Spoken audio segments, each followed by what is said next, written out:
¿Cómo están? Muy buenas tardes. Sean todos bienvenidos a un nuevo capítulo de Exploradores, donde descubriremos los avances de la investigación científica en nuestro país desde el átomo al cosmos. Diversos estudios realizados por la Red de Pobreza Energética indican que en Chile el 34% de la población vive en pobreza energética. ¿Cuáles son las principales brechas y cómo la ciencia puede ayudar a enfrentarlas? De eso estaremos conversando hoy junto a José Miguel Cardemil, investigador principal CERC Chile UC, quien nos acompañará, por supuesto, en este capítulo. También hablaremos de la transición energética y de cómo hacer que el proceso de descarbonización que Chile se propuso para las próximas décadas se lleve a cabo de una manera justa. Y por último estaremos conversando sobre la energía solar y su versatilidad. Entre otras cosas, permite generar electricidad, calor y también procesos químicos. Justamente es en esto que actualmente se encuentran trabajando diferentes equipos de investigación de CERC Chile. Y lo mejor, han conseguido importantes avances de cómo producir cobre y limpiar aguas contaminadas. Solamente esos son algunos ejemplos. Y por supuesto, antes de presentar y comenzar esta conversación junto a José Miguel Cardemil, investigador principal de CERC Chile UC, los invito a ver este primer reportaje del programa para entender a qué nos referimos cuando hablamos de pobreza energética. Vamos a ver. Un estudio publicado en 2022 por la Red de Pobreza Energética identificó que el 34,3% de los hogares que hay en las zonas urbanas de Chile se encuentra en pobreza energética. Se refiere a la falta de acceso a servicios energéticos de la población para cubrir sus necesidades energéticas fundamentales. Se piensa en al menos tres áreas. Una que tiene que ver con el acceso al servicio a la alimentación y a la higiene. El otro es la energía para cubrir acceso a electricidad y electrodomésticos. Y la tercera tiene que ver con el confort térmico. La crisis climática que hoy enfrentamos hace más desafiante esta situación e incluso amenaza con acentuar las desigualdades en el acceso a servicios energéticos de calidad. ¿Cómo hacerse cargo? En CERC Chile trabajan en ello y en conjunto con miembros del Centro SEDA están asesorando al Ministerio de Energía. Los sistemas aislados son los sistemas eléctricos más pequeños que existen en Chile y actualmente tenemos 109 sistemas aislados en el país que están presentes en 11 regiones, entre ellas Magallanes, donde atiende a más de 10.000 usuarios y esta ley no ha sido modificada desde los años 80. Entonces, así surge el estudio que vamos a iniciar para el Ministerio de Energía, donde vamos a elaborar una propuesta, tanto técnica como legal, para actualizar la Ley General de Sistemas Eléctricos de Chile en lo que respecta a los sistemas aislados, buscando generar un suministro eléctrico de mejor calidad y a un precio asequible a la población. Así como en la región de Magallanes y la Antártica chilena hay sistemas aislados, también es una de las regiones donde se está piloteando la industria del hidrógeno verde. La industria de hidrógeno verde tiene una gran oportunidad en contribuir tanto a la transición energética del planeta como también a la superación de la pobreza energética que vivimos en el mundo y en Chile, en el sentido que va a generar una gran cantidad de energía renovable que va a contribuir a la transición y a la modificación de la matriz energética del planeta. Y con el involucramiento en una etapa temprana de la población, estos proyectos pueden contribuir mucho a facilitar a un suministro eléctrico y energético de calidad a la población local de su territorio. El cambio climático también desafía el confort térmico. Y si bien la pobreza energética se ha centrado principalmente en el frío, la creciente ocurrencia de olas de calor ha vuelto la atención al problema que generan las altas temperaturas. Junto con los estudiantes de Sociología, Ignacio Contreras y Constanza Yáñez, estamos trabajando en un proyecto en su tesis de grado que busca estudiar cuáles son las estrategias y prácticas para abordar el calor extremo que desplegan las personas que viven en campamentos en Santiago. En este marco nos interesa particularmente poder comparar a los grupos de habitantes migrantes con los grupos de habitantes no migrantes, entendiendo que existen distintas prácticas, culturas y maneras de relacionarse con el calor en distintas poblaciones y sobre todo considerando migrantes que vienen de zonas del mundo en donde el calor y los episodios de calor son más comunes.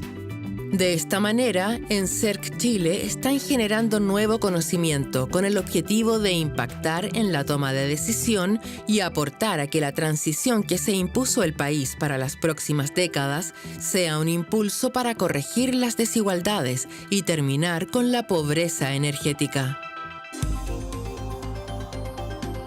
Como le comentábamos, ya está en estudio José Miguel Cardemil, investigador principal de CERC Chile UC. Muy bienvenido, muchísimas gracias por acompañarnos en Exploradores. Gracias, muy buenas tardes.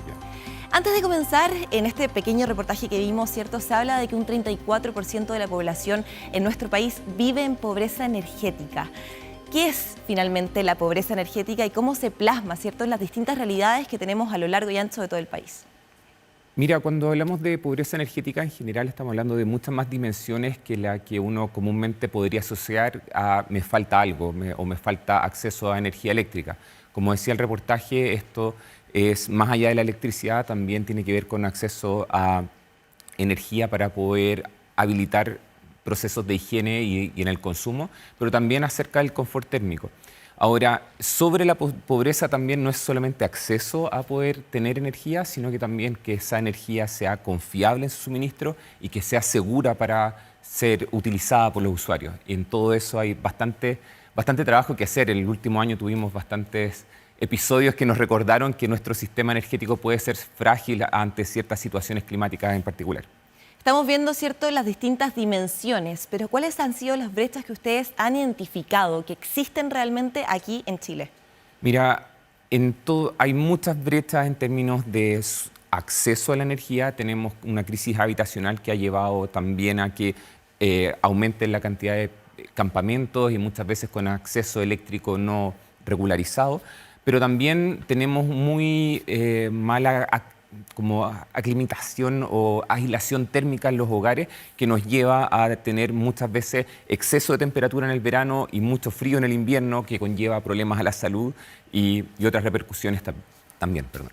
¿Qué pasa, por ejemplo, con el precio, cierto? De repente hablamos de una pobreza energética que también puede estar relacionada tanto en el acceso como poder efectivamente costear la electricidad.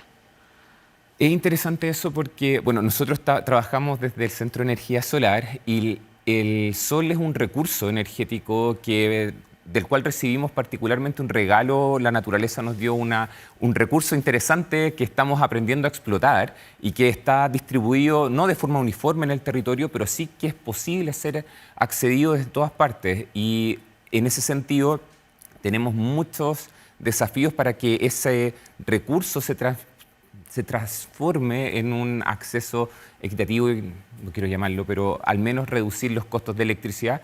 Es un tema también bastante complicado hoy en día. Estamos con una ley eléctrica que nos complica un poco, pero lo que ocurre es que eventualmente este recurso que nos han entregado nos puede permitir acceder a un suministro un poco más barato potencialmente. José Miguel, vamos de lleno a la ciencia, ¿cierto? ¿Cómo la ciencia, los investigadores como ustedes, pueden hacer que efectivamente se supere, ¿cierto? O se llegue a mejorar esta pobreza energética. Mira, la pobreza energética, como decía, tiene todas estas dimensiones y la investigación, el nuevo conocimiento que estamos desarrollando nos puede permitir, por un lado, mejorar o entregar soluciones que sean apropiadas a las necesidades de cada una de las diferentes regiones del país.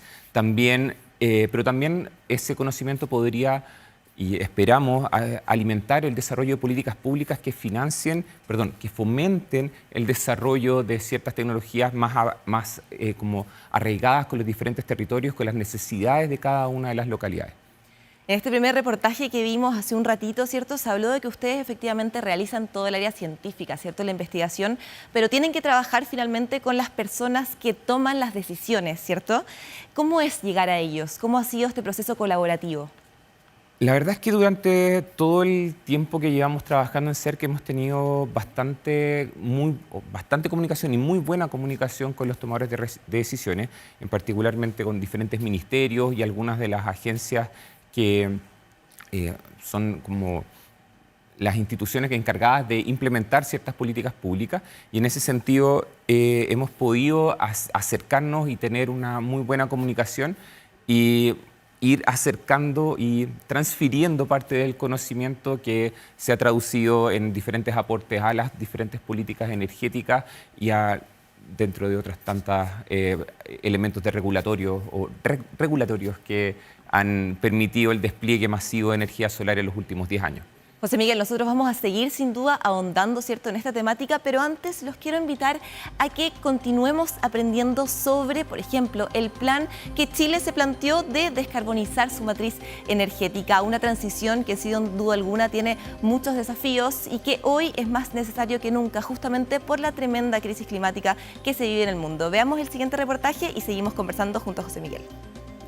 Para 2050, el Estado chileno se impuso el desafío de descarbonizar su matriz energética. ¿Pero cómo hacerlo de manera justa? Es en ello que investigadores de CERC Chile vienen reflexionando. Nosotros realizamos un estudio etnográfico. Los estudios etnográficos lo que buscan a través de la entrevista, la encuesta y la observación, caracterizar como el alma de una comunidad, en el sentido de qué es lo que ellos prefieren en el diario vivir y qué cosas ellos estarían dispuestos a convivir de mejor forma. El estudio, que se hizo de manera colaborativa con el Centro Acacia de la Universidad de Antofagasta y por encargo del Ministerio de Energía, se llevó a cabo en Mejillones, Tocopilla y Huasco, 3 ciudades donde hay plantas termoeléctricas que van a cerrar.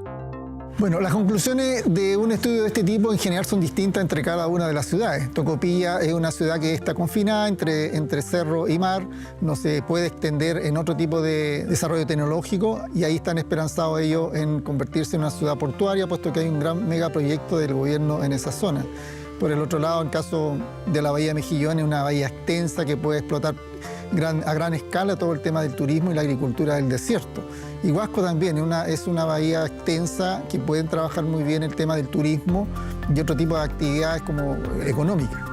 Además que en el caso de Huasco es un poquito distinto porque ellos tienen una central que va a seguir operando hasta el 2040 y van a hacer una especie de innovación tecnológica utilizando parcialmente el carbón, que es distinto al caso de acá del norte, donde se van a cerrar las centrales de aquí al 2035. Las necesidades energéticas que tienen hombres y mujeres son distintas.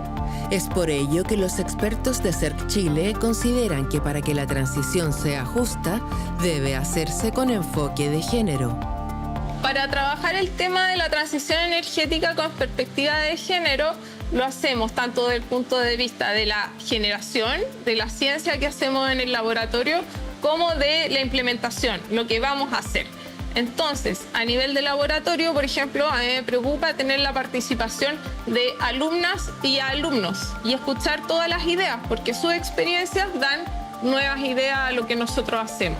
Y además, estamos estudiando cómo la implementación, por ejemplo, de la energía solar fotovoltaica es distinta y es percibida de manera distinta desde el punto de vista de hombres como de mujeres. Eso para nosotros también es súper relevante. La reflexión en torno a la transición justa no puede dejar ausente el cuestionarse la sostenibilidad de los sistemas de energía renovable, pues son los que reemplazarán la matriz energética actual, y es en esa línea donde va otro de los trabajos que realizan en CERC Chile y que busca desarrollar una tecnología de autolimpieza de los paneles solares. Nosotros estamos aplicando nanotecnología al vidrio del panel solar. Imagínense en la casa cuando ustedes lavan un vaso y lo dejan ahí secando solo, queda manchado, como que queda la marca de agua. Eso es porque la gota no resbala por el vaso, sino que queda la gota y se pega la mugre. Lo que nosotros queremos hacer en los paneles solares es generar una textura en el vidrio que permite que las gotas rueden y arrastren la mugre. Esta tecnología permitiría disminuir el uso de agua en la limpieza de los paneles y así conseguir un sistema más sustentable.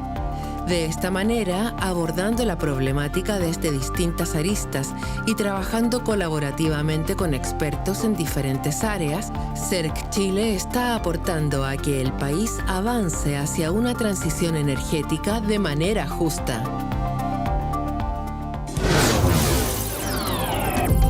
Exploradores, del átomo al cosmos. Ya estamos de vuelta en Exploradores junto a José Miguel Cardemil, investigador principal de CERC Chile UC. Y en este último reportaje se planteó este tremendo desafío que se impuso en nuestro país de descarbonizar su matriz energética para el año 2050. Sin duda alguna aquí, José Miguel, lo más importante es preguntarte, ¿cierto? ¿Por qué se habla de una transición justa? Mira, más que justa, nos gusta hablar también de una transición energética inclusiva. Nosotros como país nos planteamos desafíos bastante importantes o desafíos desafiantes, por así decirlo, en términos de descarbonizar nuestra matriz energética, pero eso impone impactos o conlleva impactos locales que no podemos soslayar, que tenemos que hacernos cargos como país. Por eso parte del reportaje lo que mostrábamos era estudiar qué es lo que ocurre en las localidades cuando se impone un cierre de una termoeléctrica, por ejemplo, que en algunos casos puede representar más del 30% de la fuerza laboral de esa localidad. Entonces, si bien nosotros trabajamos con energía solar, queremos ver cómo al hacer esta transición energética impone repercusiones que tenemos que considerarlas dentro de nuestra investigación y dentro de la planificación energética hacia el futuro. Por eso que también se habló en este reportaje de una perspectiva de género, ¿cierto? Ver en el fondo, tratar de incluir las dos visiones, tanto de hombres como mujeres, tanto en la forma de consumir la energía como también de crearla. Por supuesto, eso resulta siempre interesante. Nosotros venimos de un área más de ingeniería que está caracterizado generalmente por una presencia más masculina y en realidad esta perspectiva de género resulta súper interesante porque uno puede asumir rápidamente que la perspectiva de género entra más en el consumo, pero a la hora de diseñar estos sistemas, de generar la energía y de plantear nuevas soluciones, esa perspectiva también se manifiesta desde la ciencia hasta la hora de la implementación. José Miguel, cuando hablamos de la crisis climática, ¿cierto?, medioambiental que nosotros estamos viviendo hoy en día, muchas personas pueden preguntar, pero si estamos buscando formas renovables, ¿cierto?, de generar justamente esta electricidad, ¿por qué esta transición puede ser más difícil por el cambio climático? El cambio climático impone cambios importantes en la oferta de energía de este recurso solar que yo te mencionaba antes, que es un recurso que tenemos que gestionar de forma diferente como estamos acostumbrados a gestionar la energía. Los combustibles fósiles están siempre disponibles, el sol no lo tenemos 24 horas y eso impone desafíos importantes. Ahora la crisis climática también está imponiendo cambios importantes en los perfiles de consumo, en cómo nosotros consumimos energía. Aumenta la temperatura y a eso se suma que hoy en día tenemos acceso a nuevas tecnologías que antes no teníamos y que eso conlleva mayor consumo energético al final. Antes, cuando estábamos en comerciales, ¿cierto?, nosotros estábamos justamente conversando del sol y me diste un dato bastante interesante, que efectivamente la radiación que nosotros tenemos aquí en Chile es bastante alta. También lo mencionaba antes, que el sol es como un regalo en la naturaleza que nos entregó. Nosotros tenemos los índices de radiación solar más altos del mundo. Eso es algo que de alguna forma la comunidad en Chile ya los maneja, pero solo para que lo tengan en cuenta, en Europa tenemos un gran desarrollo solar, muchos países llenos de paneles solares en las casas, pero la radiación que tenemos en Santiago, que no es el mejor lugar de Chile, lo sabemos, es mejor o tenemos mejores índices de radiación que la mayor parte de Europa. Volvamos a la ciencia y el trabajo que ustedes están realizando en CERC, ¿cierto? ¿Cómo toda su investigación puede efectivamente ayudar, ¿cierto?, a avanzar a una transición de manera más inclusiva, sacando entonces lo justo? Claro, como decía, una de las cosas que nos gusta plantearnos es que el sol es un recurso, así como Chile se vio beneficiado por tener recursos naturales como el cobre o últimamente el litio. El sol, la energía solar, la radiación solar es un recurso que está disponible en prácticamente todo el territorio. Eso desarrollar sistemas, desarrollar soluciones que puedan ser adaptadas a cada una de las aplicaciones o las necesidades de cada una de las regiones de Chile, es una de las formas que tenemos para poder hacer llegar y hacer aprovechable este recurso que tenemos acá en el país. Justamente sobre eso yo quiero profundizar ahora y hablar de la energía renovable, principalmente la energía solar, porque sin duda alguna su versatilidad es enorme, permite generar electricidad, calor y también reacciones químicas que pueden ser utilizadas, como lo dijo José Miguel, para producir cobre o tratar, por ejemplo, aguas contaminadas. La nota que vamos a ver a continuación cuenta cómo CERC Chile llevan a cabo distintos e interesantes proyectos. Vamos a conocerlos. El sol es una fuente inagotable de energía que puede transformarse en electricidad, calor o en procesos químicos cuando al iluminar materiales semiconductores se inducen reacciones. Esto se llama energía fotoquímica del sol. Sus usos son variados y es en ello que hace algunos años vienen trabajando investigadores de CERC Chile. Uno de sus últimos logros marcó un hito al obtener metal de cobre usando únicamente energía solar. La primera etapa es la oxidación de los minerales de cobre utilizando la energía solar, que al ser irradiados en presencia de agua producen radicales libres. Y estos radicales libres promueven la fotocorrosión o la oxidación y la liberación de los elementos al agua. La segunda etapa consiste en utilizar un fotocatalizador que al ser irradiado con energía solar es capaz de reducir el cobre que está disuelto y producir cobre metálico en forma altamente pura. Este proceso también, su principal resultado es que produce cobre metálico sin huella de carbono y en segundo lugar, el agua y el catalizador son recursos que son reciclados. Durante este trabajo, los investigadores se sorprendieron al hacer testeos con agua del mar, pues en comparación con la purificada y potable, los resultados fueron mejores debido a su mayor concentración de materia orgánica, lo que abre nuevas líneas de investigación. Otro de los usos que por años viene desarrollando CERC es en torno al tratamiento del agua. La iniciativa CERC Chile, denominada Ayu Solar por las mismas comunidades, estuvo presente en la región de Arica, Parinacota por unos 7 años. Levantamos varios proyectos. Uno de ellos corresponde al proyecto que permitió el cultivo de peces a través del uso intensivo de la radiación solar para el desarrollo sustentable del poblado de Camarones, de la comuna que tiene el mismo nombre. Entonces, la radiación solar permite la eliminación fotoquímica del arsénico, removiéndolo hasta un 99%, que está presente, ¿cierto?, este metaloide en el río de Camarones. Y por otro lado, el soporte energético que nos da la energía solar a través de sus paneles fotovoltaicos. En la misma línea del tratamiento de aguas es que se ha enfocado otro de los proyectos de CERC Chile. Esto luego de identificar la presencia de antibióticos en ríos como el Maipo y Mapocho en la región metropolitana. La presencia de antibióticos en las aguas superficiales de los ríos proviene principalmente desde las plantas de tratamiento de aguas residuales que reciben nuestras aguas desde nuestra casa, y que los procesos que se aplican no son lo suficientemente efectivos para eliminar este tipo de compuestos. Para la eliminación de este tipo de compuestos en las aguas, tanto antibióticos como otro tipo de compuestos farmacéuticos, nosotros aplicamos la fotoquímica solar. Esto es, reacciones químicas sustentadas con la energía del sol que son capaces de destruir estos compuestos, transformarlos en compuestos inocuos o que no generan algún problema medioambiental y que por lo tanto permiten un buen reuso del agua, por ejemplo, en la agricultura. La presencia de antibióticos es perjudicial tanto para las especies que habitan los ríos como para los seres humanos, pues estas aguas contaminadas se infiltran y se usan luego para regar plantaciones comestibles. De esta manera consumimos los antibióticos y con ello vamos generando resistencia, lo que incrementa la alarma mundial que hay hoy en día en torno a la efectividad de estos medicamentos.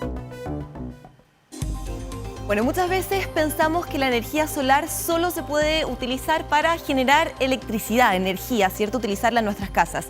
Y a grandes rasgos, José Miguel, me gustaría preguntarte qué es la fotoquímica y para qué se puede utilizar, además de los ejemplos que claramente vimos en este reportaje. Mira, la fotoquímica significa, o lo que tratamos de representar con ese término, es utilizar la radiación solar directamente, o sea, esta radiación que nos llega en el sol, captarla y ocuparla para activar algún tipo de proceso químico posterior. En general, existen muchos procesos que pueden ser activados por radiación solar, pero en realidad particularmente con luz del sol, y esos son los que permiten muchas veces oxidar algún tipo de compuesto y poder separar o separarlo de otros, esos como a grandes rasgos. Por ejemplo, nosotros vemos que la fotoquímica es una realidad, ¿cierto? Y se está avanzando cada vez más para poder implementarla. Pero también sabemos que hoy en día existen otras tecnologías que pueden, por ejemplo, limpiar las aguas contaminadas con antibióticos. ¿Por qué la fotoquímica, podría ser una opción, en el fondo, mejor?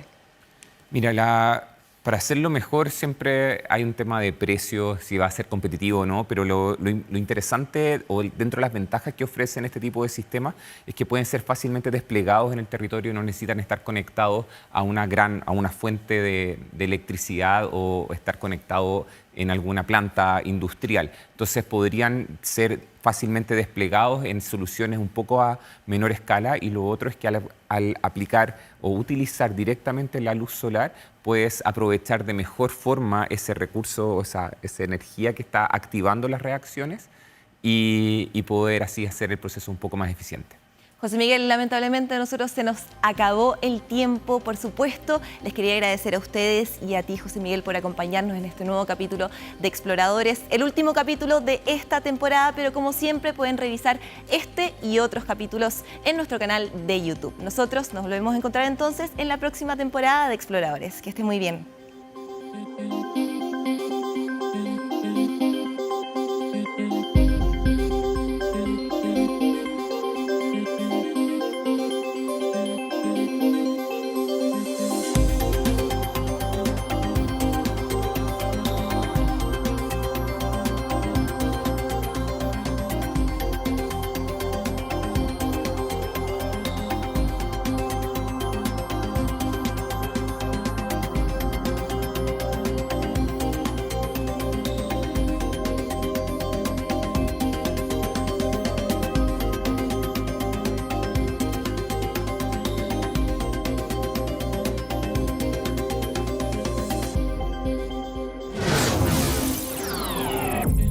Exploradores, del átomo al cosmos.